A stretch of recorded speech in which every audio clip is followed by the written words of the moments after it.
Bien, jóvenes, entonces en las elecciones de 1995, el ganador contundente fue Alberto Fujimori.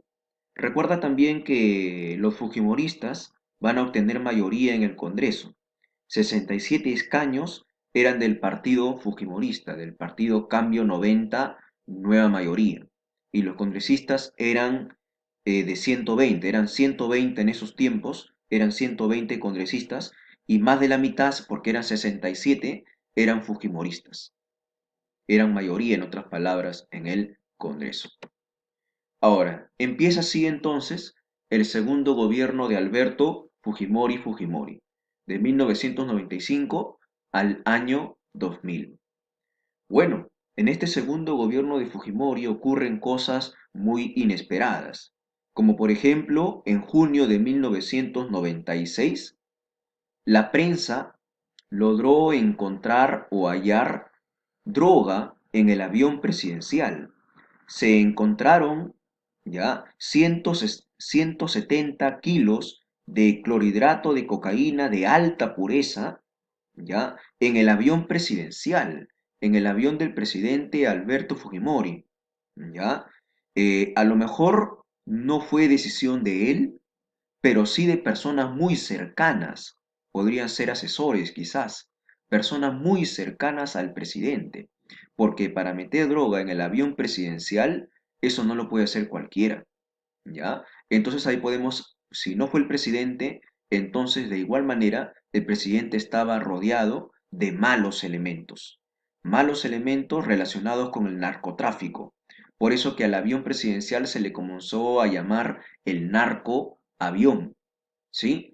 Y el destino de esta droga, de estos 170 kilos de droga, era Rusia, ¿ya? Sabemos todos que la droga genera una gran cantidad de dinero y sobre todo si va a Europa, al extranjero, esto genera un mayor valor agregado, ¿no? Un mayor precio de la droga, ¿sí? Entonces vemos que ahí se manejaba mucho dinero producto del narcotráfico en este gobierno de Fujimori.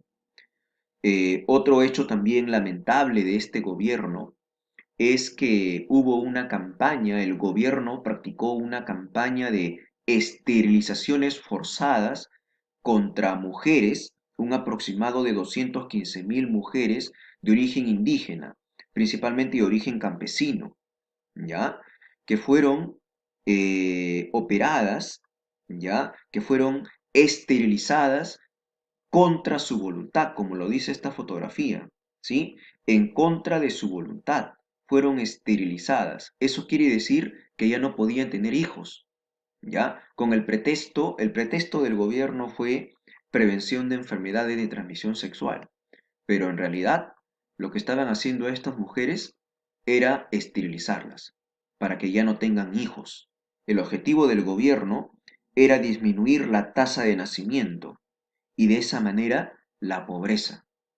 Estamos viendo que este gobierno está practicando delitos, ¿ya? Contra los derechos humanos, porque iban en contra de la voluntad de estas mujeres. ¿Y por qué quería disminuir la tasa de nacimiento? Para disminuir la pobreza, ¿ya? Y de esa manera el gobierno de Fujimori tenga buena fama, se ha disminuido la pobreza, pero no era la manera de cómo paliar o cómo solucionar la pobreza en el país. Bien, en diciembre de 1996 ocurre también otro, se puede decir, otra alarma terrorista, ¿sí? En el Perú. Esta vez no va a ser Sendero Luminoso, esta vez va a ser el MRTA, el Movimiento Revolucionario Tupac Amaru. Era el 17 de diciembre de 1996. El embajador japonés en el Perú, Morihisa Aoki, había realizado una fiesta de cumpleaños en su residencia en el distrito de San Isidro. A esta fiesta de cumpleaños del embajador japonés habían asistido un aproximado de 500 invitados, la mayoría de ellos diplomáticos, ya incluso el mismo presidente Alberto Fujimori había ido a esta fiesta, pero se retiró temprano. Toledo también estaba ahí, ya muchos diplomáticos importantes. Y de repente, al promediar las 8 de la noche, terroristas del MRTA, 14 terroristas del MRTA, al mando de Néstor Serpa, ¿sí? Ingresaron con disparos al aire, con armas de alto alcance, causando pánico entre los invitados a la reunión o a la fiesta o a la ceremonia que había. Algunos lograron huir, otros se quedaron dentro de la residencia. Esa primera noche, los terroristas del MRTA habían capturado a algo de 400 invitados. Esa misma noche lo dejaron salir a las mujeres y en los días posteriores dejaron salir también a otros diplomáticos. Al final quedaron 72 prisioneros o 72 rehenes, ¿sí? Eh, entonces, ¿qué pedían los terroristas del MRTA? Pedían a cambio de la liberación de estos rehenes, pedían la liberación de 400 presos del MRTA, o bueno, en realidad creo que eran 461 presos MRTistas a nivel nacional. Pedían un canje, ¿no? ¿Sí? Eh, Liberamos a los rehenes, pero ustedes liberan también a los presos terroristas del MRTA. Y también tienen que pagar una reparación de guerra. Esto era inadmisible para el gobierno, era ilógico que el gobierno tenía que acatar estas órdenes de un grupo terrorista. Por eso es que desde el primer día de la captura de estos rehenes, ¿ya? Los militares comenzaron a planear un plan o una estrategia para liberar a estos rehenes, ¿sí? Y van a construir un túnel o galerías para poder ir de frente y poder llegar a al mismo lugar donde estaban los terroristas, ¿no? ¿Sí? Construyeron un túnel muy parecido a las galerías subterráneas del templo de Chavín de Huántar, ¿ya? Allá en Ancash. Entonces, por eso que a estos militares que lograron tan notable hazaña heroica, ¿ya? Los van a bautizar con el nombre de el Comando Militar Chavín de Huántar. Son ellos, estos militares del Comando Militar Chavín de Huántar, los que logran, ¿ya? Los que logran liberar a los rehenes en cautiverio por parte de los terroristas del MRTA, ¿sí? Acá vemos algunos puntos generales: 162 días de secuestro, del 17 de diciembre del 96 al 22 de abril del 97, 14 terroristas del MRTA, ¿ya? 72 rehenes, ya sabes que pedían la liberación de más de 460 terroristas, ¿ya? El operativo Chavín de Huántar. Eh, Esto fue transmitido, la liberación de estos rehenes fue transmitido en vivo y en directo en Canal Nacional, en televisión. Era más o menos las 3 de la tarde del 22 de abril del año 97. Eh, Murieron los 14 terroristas del MRTA.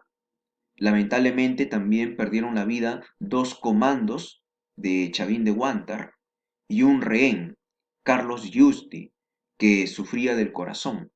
Lógico, al ver explotar, como ustedes pueden ver, dinamita por todo lado, entonces este rehén, el corazón de este rehén lamentablemente no pudo más y murió de un paro cardíaco. En esta fotografía podemos ver al presidente Fujimori junto a los cuerpos, ya fotografiado parado sobre los cuerpos de Néstor Serpa y Rolly Rojas. Ya, acá está Néstor Serpa y Rolly Rojas. Podemos ver que la cabeza de Rolly Rojas estaba destruida, ¿no? Es perceptible en esta fotografía, ¿ya? Bien, jóvenes, en el año 1996 se promulga la Ley de Interpretación Auténtica, ¿sí? Que el Congreso promulga esta ley, que ya lo vamos a ver a mayor profundidad dentro de unos minutos. En 1997, como ya se indicó, la bancada fujimorista en el Congreso promulgó la ley de amnistía para militares y policías, y es así como los miembros del Grupo Colina, culpables de las matanzas de Barros Altos y de la Cantuta, salieron libres. En 1998 se firma un tratado de paz con Ecuador, ¿sí? El tratado de paz de el Acta de Brasilia. donde se definen nuestras fronteras con el país del norte. Y desde 1995 ya no hemos tenido, menos mal, un problema limítrofe con Ecuador. No hemos tenido ya una guerra. ¿Sí? Muy bien, en 1998, el opositor del gobierno de Fujimori, ¿ya? Alberto Andrade, este señor que ustedes pueden ver acá, fue elegido alcalde de Lima. Su obra más famosa es El Trébol de Caquetá, ¿ya? La obra de Alberto Andrade. Y también otro dato importante en este segundo gobierno de Fujimori es que el Perú se une o se adhiere a la APEC.